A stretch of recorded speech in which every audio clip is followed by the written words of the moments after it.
দক্ষিণেশ্বরে মা ভবতারিণীর কাছে পুজো দিয়ে মনোনয়ন জমা দিতে গেলেন সায়ন্তিকা বন্দ্যোপাধ্যায় এবং সৌগত রায়।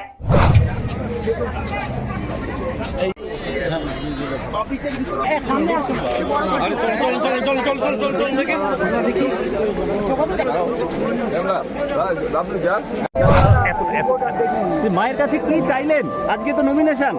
অবশ্যই আশীর্বাদ চাইলাম, সবার মঙ্গল কামনা মা করুক, আমাকে সৌগতদাকে আমাদের আশীর্বাদ করুক, আমরা যাতে জয়যুক্ত হই।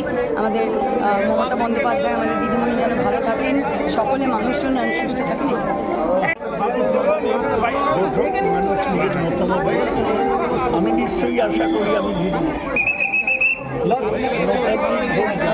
লড়াইটা এবার কি আগের মতনই হবে না, টাফ হবে না তো? দেখছি না তো সেরকম বিরোধী একটু ভালো করে। অসংখ্য ধন্যবাদ। জয় বাংলা, জয় বাংলা।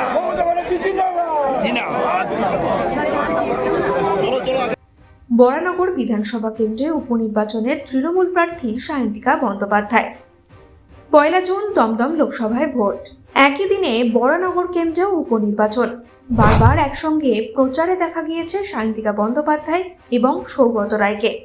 এবার মনোনয়নের দিনেও একসঙ্গে পুজো দিতে দক্ষিণেশ্বর মন্দিরে দেখা গেল দুজনকে।